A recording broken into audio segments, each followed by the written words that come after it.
नमस्कार, news room live में आपका स्वागत। मैं राहुल ओझा आपके साथ। पूर्णिया सांसद पप्पू यादव अब जेल से बाहर आ चुके हैं। जो जमानत याचिका लेकिन डाली गई थी, उस जमानत याचिका को लेकर के नीरज कुमार जेडीयू प्रवक्ता का बड़ा बयान सामने आया है और चुनौती दिया है नीरज कुमार ने और कहा है कि अगर नीट छात्रा मामले में उन पर कार्रवाई की गई तो जमानत याचिका में इस बात का जिक्र पप्पू यादव ने क्यों नहीं किया, जिस बात का जिक्र वो हमेशा करते रहे कि उन पर बदले की कार्रवाई की गई। नीरज कुमार से बात की संवाददाता आनंद अमृतराज ने।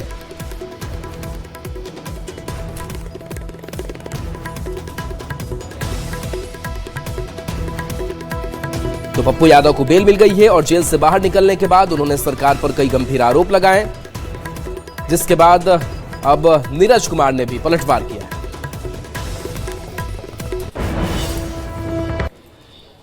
माननीय पप्पू यादव जी, और आप कह रहे हैं कि पुलिस हमको फंसा देती है, तो जिस मामले की चर्चा आप कर रहे हैं, आपने पिटीशन में क्यों नहीं लिखा कि नीट के मामले के चलते हमारी गिरफ्तारी हुई है?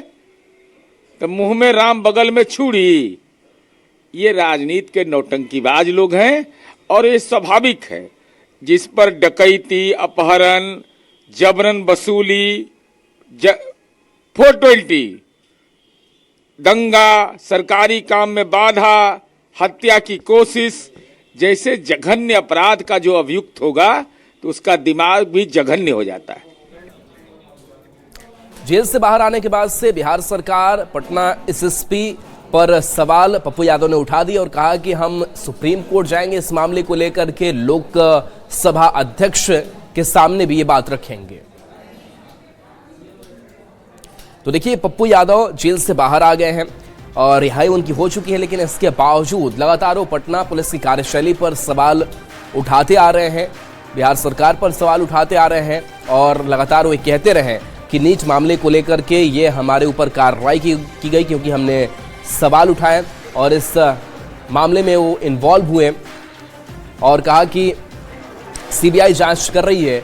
नीट छात्रा मौत मामले में ये स्वागत योग्य है।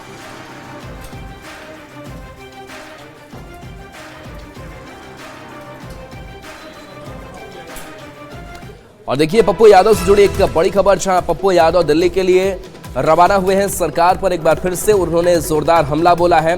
बिहार के लॉ एंड ऑर्डर को लेकर गंभीर सवाल उठाए हैं। उन्होंने कहा कि बच्चियां सुरक्षित नहीं हैं और बेटियां गायब हो रही हैं। तो रिहाई के बाद से अब पप्पू यादव दिल्ली रवाना हुए हैं। बता दें कि सत्र के दौरान दिल्ली से जब पटना पहुंचे थे तब उनकी गिरफ्तारी हुई थी, कानूनी प्रक्रियाएं चली, जेल से बाहर आए और अब एक बार फिर से दिल्ली के लिए रवानगी हो चुकी है। लेकिन सरकार पर एक बार फिर से उन्होंने हमला बोला, लॉ एंड ऑर्डर पर उन्होंने सवाल उठाया और कहा कि बच्चियां सुरक्षित नहीं है और बेटियां गायब हो रही हैं।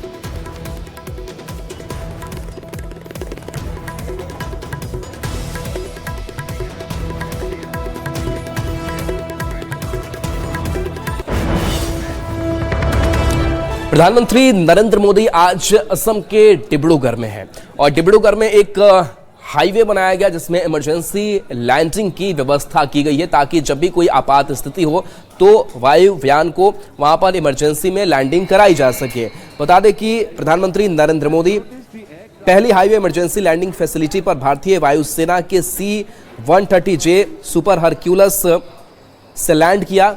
यह सुविधा ऊपरी असम में एक हाईवे स्ट्रिप पर बनाई गई है जो युद्ध या आपातकाल में लड़ाकू विमानों, ट्रांसपोर्ट एयरक्राफ्ट और हेलीकॉप्टरों के लिए वैकल्पिक लैंडिंग की जगह देगी। यह पूर्वोत्तर भारत की रक्षा और रणनीतिक तैयारी में एक महत्वपूर्ण कदम है। इमरजेंसी लैंडिंग फैसिलिटी एक ऐसा हाईवे स्ट्रिप होता है जहां सामान्य समय में गाड़ियां चलती है, लेकिन जरूरत पड़ने पर इसे रनवे में बदलकर विमान उतारे और उड़ाए जा सकते हैं।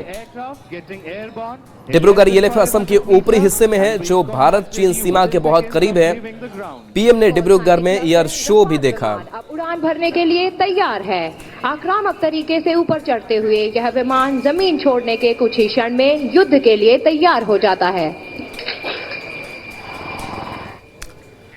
आज पुलवामा अटैक की 7वीं बरसी है। 14 फरवरी का यही वो दिन था जब आतंकियों ने इस घटना को अंजाम दिया था। पुलवामा अटैक में जो मारे गए, जो शहीद हुए हैं, उनको श्रद्धांजलि दी जा रही है। बता दें कि आज ही के दिन जम्मू कश्मीर के नेशनल हाईवे पर सीआरपीएफ के काफिले पर आतंकियों ने हमला किया था। इस हमले में सीआरपीएफ के 44 जवान शहीद हो गए थे। आतंकवादियों की इस कायराना हरकत से हर भारतीय की आंखें नम हो गई थी। वहीं इस बार पुलवामा बरसी को लेकर सुरक्षा एजेंसियों को हमले के कई इनपुट भी मिले हैं, जिसके बाद से पूरे जम्मू कश्मीर में सुरक्षा व्यवस्था के पुख्ता इंतजाम किए गए हैं। तो पुलवामा हमले की 7वीं बरसी पर पीएम मोदी ने भी पोस्ट किया, शहीदों को उन्होंने नमन किया है। प्रधानमंत्री मोदी ने अपने पोस्ट में लिखा कि 2019 में आज ही के दिन पुलवामा में अपने प्राणों की आहुति देने वाले वीर नायकों को याद करते हुए राष्ट्र के प्रति उनकी निष्ठा, दृढ़ संकल्प और सेवा हमारे सामूहिक चेतना में सदा के लिए अंकित रहेगी।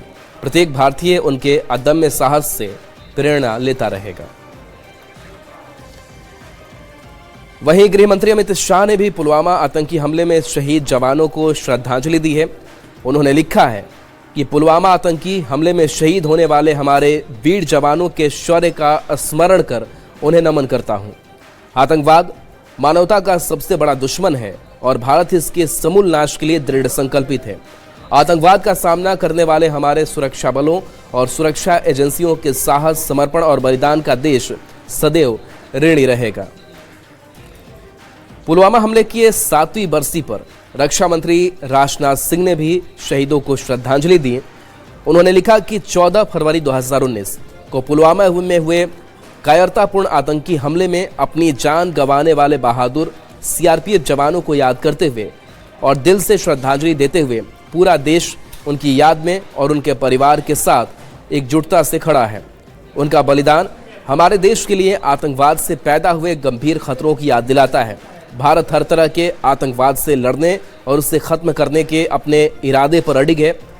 हमारी सरकार भारत को सुरक्षित बनाने के लिए हमारे सामूहिक इरादे को और मजबूत करने के लिए कमिटेड है।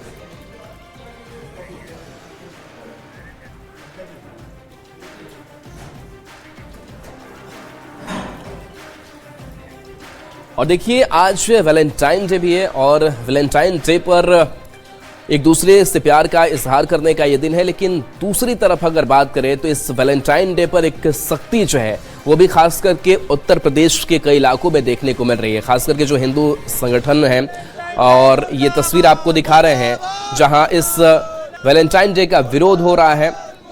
लाठियां हैं, दूसरी तरफ धमकियां हैं, डर का माहौल है। उत्तर प्रदेश से लेकर मध्य प्रदेश तक कई हिंदू संगठनों ने वैलेंटाइन डे के नाम पर खुलेआम चेतावनियां जारी कर दी है। कहीं लाठी की पूजा हो रही है तो कहीं प्रेमी जोड़ों की पिटाई का ऐलान किया जा रहा है। भोपाल और सागर में विरोध से पहले लाठी पूजन किया गया, जबकि प्रदेश के अन्य जिलों में भी होटल मालिकों को बकायदा नोटिस थमाए गए कि अगर प्रेमी जोड़ों को होटल में एंट्री दी तो अच्छे से सबक सिखाया जाएगा। सवाल यह है कि क्या किसी को प्यार करने से रोका जा सकता है?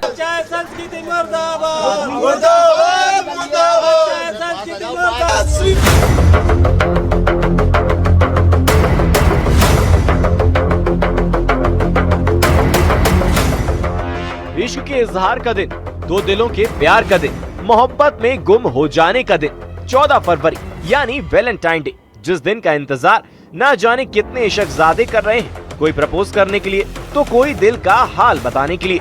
लेकिन इश्क के इजहार वाले दिन पर धर्म के ठेकेदारों ने भी तैयारी करके रख दी है। तैयारी ऐसी की प्यार करने वाले जरा देख ले। अगर बाहर निकलना है, घूमना है, फिरना है, वैलेंटाइन डे मनाना है तो इन ठेकेदारों ने प्यार पर पहरा बिठा दिया है। लठ है तैयार और शस्त्रों का हो रहा है पूजन कि ये इश्क पड़ न जाए भारी। पहली तस्वीर इंदौर के NMIMS कॉलेज की है, जहां वैलेंटाइन डे इवेंट के दौरान जमकर बवाल देखने को मिला। आयोजन में हिंदू संगठन ने जमकर हंगामा किया तो दूसरी तरफ छत्तीसगढ़ की राजधानी रायपुर में बजरंग दल के कार्यकर्ताओं पदाधिकारियों ने शस्त्रों की पूजा करते हुए चेतावनी दी। तस्वीर इंदौर की है, जहां NMIMS कॉलेज में वैलेंटाइन डे इवेंट के दौरान हिंदू संगठन ने जमकर हंगामा किया और कॉलेज में तोड़फोड़ करते हुए कॉलेज पर गंभीर आरोप लगाए। इंदौर के नरसिंह मुंजी कॉलेज है जो गांधीनगर बड़ा बागरबाग के स्थित कहीं पाया गया है, जहां पर वैलेंटाइन डे के नाम पर 12 फरवरी के दिन इवेंट बांटे गए, 2-2 हजार के लिफाफे लिए गए, लड़का लड़की को बुलाया गया, बाहर से भी कुछ मुस्लिम लोगों को बुलाया गया और उस कॉलेज के अंदर बड़ी मात्रा में लव जिहाद को फंडिंग किया गया। इधर रायपुर के तेलीबांधा स्थित हनुमान मंदिर में आज बजरंग दल के कार्यकर्ताओं पदाधिकारियों ने शस्त्रों की पूजा की। 14 फरवरी को मातृ पितृ दिवस मनाने की अपील की। हम लोग बजरंग बली के पास पूजन करने के लिए आए हैं, क्योंकि वर्तमान समय में जो युवक युवतियां हैं जो प्यार के नाम में जो पूरे शहर में अश्लीलता फैला रहे हैं, उसके विरोध में आज हम लोग भगवान जी से आरती कर रहे हैं कि इन लोग को सद्बुद्धि दे और सही मार्ग पर लाए। क्योंकि आप यूपी की भी घटना देखेंगे कि एक पार्क में कपल लोग ने इतनी अश्लीलता फैला दी थी कि वहाँ के जो आसपास के लोग थे उन्होंने पार्क के 18 से 20 पेड़ को काट दिया। वैलेंटाइन डे पर प्रेमियों बाहर निकलें तो अपने रिस्क पर, क्योंकि हिंदू संगठन एक्टिव हो गए हैं। उनका कहना है अगर प्यार के नाम पर होगी अश्लीलता तो पड़ेंगे डंडे, अगर पार्क में करेंगे मुलाकात तो लठ है तैयार। इंदौर से मिथिलेश गुप्ता और रायपुर से युगल तिवारी की रिपोर्ट। मौलाना अरशद मदनी ने वंदे मातरम को लेकर के एक पोस्ट किया और इस पोस्ट के बाद से अब लगातार सियासी प्रतिक्रियाएं सामने आ रही है। वंदे मातरम को लेकर के किस तरीके का सियासी माहौल बना हुआ है, इस रिपोर्ट में आपको दिखाते हैं।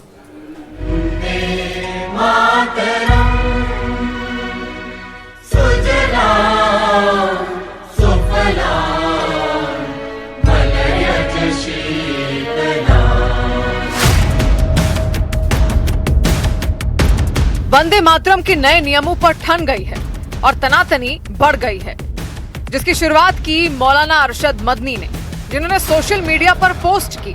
उन्होंने लिखा कि वंदे मातरम को अनिवार्य करना संविधान की आत्मा, धार्मिक स्वतंत्रता और लोकतांत्रिक मूल्यों पर खुला हमला है। मुर्दा कौमें मुश्किलात में मुब्तला नहीं होती, वो तो सरेंडर कर देती हैं।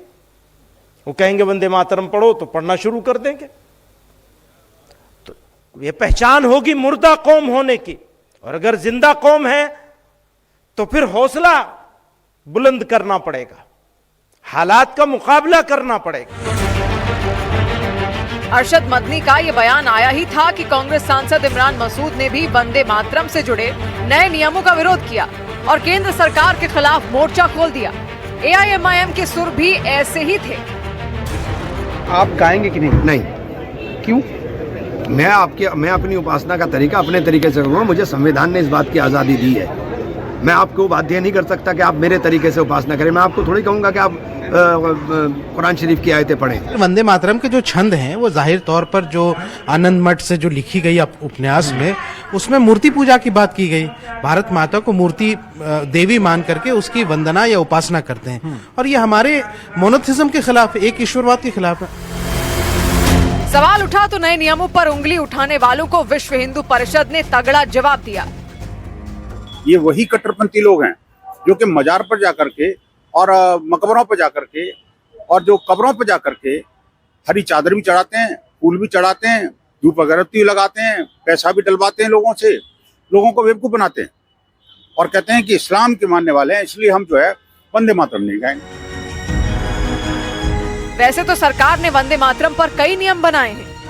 एक नियम ये कि अब से सभी सरकारी कार्यक्रमों में ये पूरा राष्ट्रगीत गाया जाएगा। अरशद मदनी क्या समझ लिया है? ये पाकिस्तान है क्या? उस पर तो एक बोली नहीं निकला। हमारी मंदिरें टूट गई और यहाँ अगर वंदे मातरम आजादी की लड़ाई का मूल मंत्र था, वंदे मातरम, वंदे मातरम जो लोग नहीं बोलेंगे वो, मैं समझता हूं देश के कानून को तोड़ने का अधिकार किसी को नहीं, चाहे मदनी हो या अदनी हो। यानी कि कांग्रेस ने शक्ति स्वरूपा मां दुर्गा की स्तुति वाली वंदे मातरम की जिन 13 लाइनों को गायन से हटा दिया था, अब वो लाइनें भी बिना किसी काट छांट के गाई जाएंगी। इससे पहले वंदे मातरम के मूल गीत के 6 पैरा में से केवल शुरुआती 2 पैरा ही गाए जाते थे। कांग्रेस ने 1937 में जिन्ना की अगुवाई वाली मुस्लिम लीग के विरोध के बाद वंदे मातरम के सभी 6 अंतरों को गाने पर रोक लगा दी थी। 1940 तक आते आते कांग्रेस ने अपने अधिवेशन में वंदे मातरम के गायन पर आधिकारिक रूप से प्रतिबंध लगा दिया था। आजादी के बाद 24 जनवरी 1950 को भारत के प्रथम राष्ट्रपति डॉक्टर राजेंद्र प्रसाद ने वंदे मातरम को देश के राष्ट्रगीत के रूप में आधिकारिक रूप से अपनाया था। लेकिन अब नियम बदल गए हैं, नए निर्देश भी आ गए हैं। लेकिन जैसे ही निर्देश आए इस पर तनातनी होनी शुरू हो गई।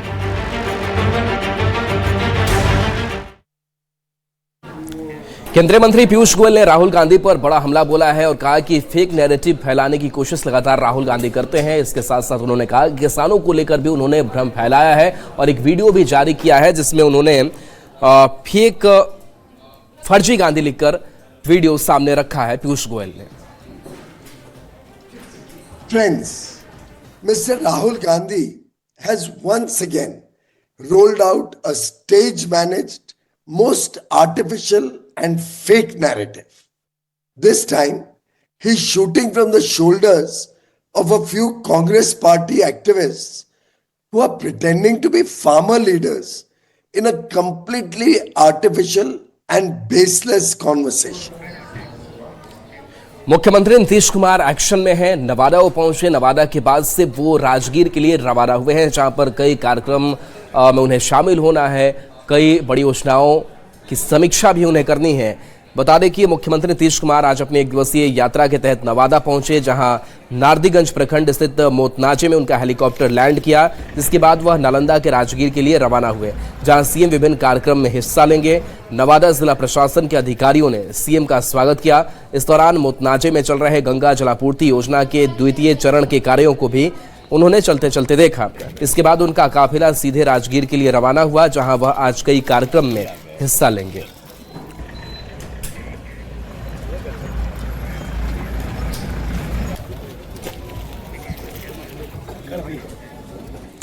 क्या झारखंड की सियासत की तस्वीर बदलने वाली है? हम ऐसा इसलिए कह रहे हैं क्योंकि कांग्रेस के बड़े नेता है, पूर्व मंत्री और रहे हैं केएन त्रिपाठी, उनका बड़ा बयान सामने आता है और इस बयान के बाद से सियासी खलबली मची हुई है।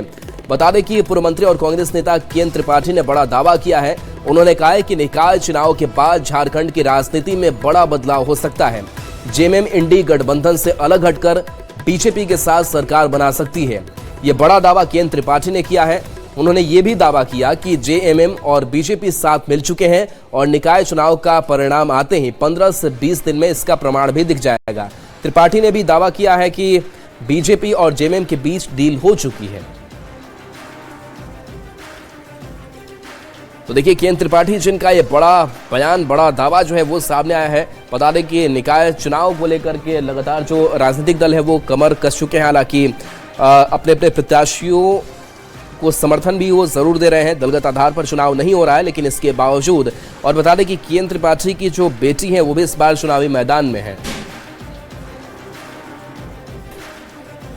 मुक्ति मोर्चा का नेतृत्व लगातार भारतीय जनता पार्टी के संपर्क में लगा रहा है। मुझे जब अच्छी सरकार चल रही है तो फिर उसमें इधर उधर बात करना वो गलत संकेत जनता में देता है।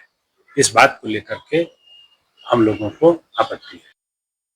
जिन चीजों को लेकर के झारखंड मुक्ति मोर्चा से व्यक्तिगत रूप से मैं असंतुष्ट हूँ। पहला चीज है कि झारखंड मुक्ति मोर्चा ने पलामू में अपने पार्टी का कमान, राजनीतिक कमान अपराधियों के हाथ में दे दिया है। यह हमारे बर्दाश्त के काबिल नहीं है। और दूसरी बात है कि झारखंड मुक्ति मोर्चा के शीर्ष नेता हमेशा सरकार को लेकर के भाजपा के संपर्क में है। ये दो बातें हम लोग इसको बर्दाश्त नहीं करते कि भाई जब आप सरकार चला रहे हैं, कांग्रेस के साथ गठबंधन किया है, उसके समर्थन से आपकी सरकार चल रही है, तो एक तो आप हमेशा उछल उछल करके उनसे संपर्क में रहते हैं और दूसरी बात है कि यहाँ तांडव जो मचा हुआ है पूरे पलामू में, अपराधियों का तांडव, आपने पूरे पार्टी और पूरे प्रशासन का कमान दे दिया है अपराधियों के हाथ में। यहाँ का पूरा प्रशासन, पूरा का पूरा सिस्टम, पूरे के पूरे सारी चीजें यह बर्दाश्त से काबिल नहीं है। ये हम लोग बर्दाश्त नहीं कर सकते। झारखंड में एक बार फिर से जंगली हाथियों ने उत्पात मचा रखा है। हजारीबाग की अगर बात करें तो यहाँ भी हाथियों ने अब तक 7 लोगों की जान ले ली है। एक ही परिवार के 4 सदस्य हैं और जिनकी मौत हो चुकी है। हाथियों का आतंक के थमने का नाम नहीं ले रहा है। चरही थाना क्षेत्र के कजरी गांव में गुरुवार की शाम से 5 हाथियों के झुंड ने कहर बरपाना शुरू किया और शुक्रवार की शाम भी हाथियों ने एक दंपति पर हमला कर दिया जिसमें महिला की मौत हो गई। वहीं पति की हालत गंभीर बनी हुई है। वन विभाग की ओर से माइकिंग कर लोगों को जागरूक किया जा रहा है। बता दें कि हाथी के हमले से 24 घंटे के भीतर 7 लोगों की जान चली गई। बीती रात हाथियों के हमले में फूलमणि देवी की कुचलकर मौत हो गई, जबकि राजेश मुर्मू गंभीर रूप से घायल है।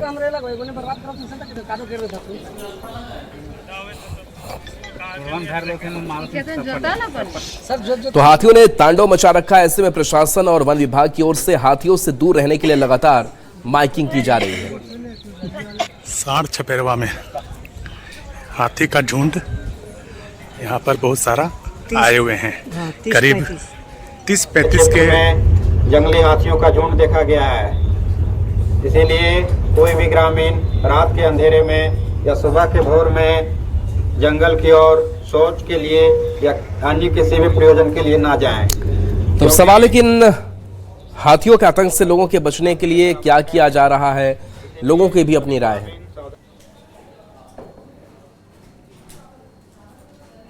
जो पागल हाथी है उसको तत्काल उसको जो नियम के तहत उसको हाथी को या मार दिया जाए या उसको बंधक बना के जंजीर में रखने का काम करे। उसको अब तत्काल से तत्काल। एक हाथी तो पूरा पागल है। एक हाथी के बारे में पता चला वो पागल है, सिर्फ आदमी को मारने का काम करता है। ना वो धान खाता है ना पेड़ पौधा से मतलब है, वो सिर्फ आदमी को टारगेट में लेता है।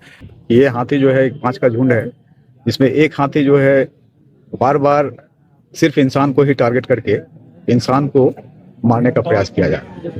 और इस दुखद घटना में गोंदवार में 5 लोगों की मृत्यु तो यहीं पे हो गई इस गांव में ही, और एक घायल थे जिसको कि हम हॉस्पिटल ले गए थे। हॉस्पिटल में भी उनका देहांत हो गया। इधर हाथियों का आतंक तो बहुत ज़्यादा बढ़ गया है। इसकी वजह से बहुत लोग डरे हुए हैं, सहमे हुए हैं। इस वजह से 24 घंटा के भीतर हाथी जो है लगभग 6 आदमी को तो परसों मार ही दिया है। और लगभग बीते रात दो दंपति सोए हुए थे, 5 हाथी अचानक उसमें हमला कर दिए। एक जो मर गई हैं लेडीज़, जो फूलमती देवी उनका नाम है, उनके हस्बैंड जो हैं राजेश मुर्मू, वो तो घायल हो गए, उनको हॉस्पिटलाइज कर दिया गया है। अभी फिलहाल उनकी स्थिति बताई नहीं जा सकती है। लेकिन अभी हाथियों का आतंक बहुत ज़्यादा बढ़ गया है। लोग डरे सहमे रात भर जाग के वो अपना सुरक्षा कर रहे हैं। और चलिए एक छोटे से ब्रेक का वक्त है, जल्द वापस आते हैं।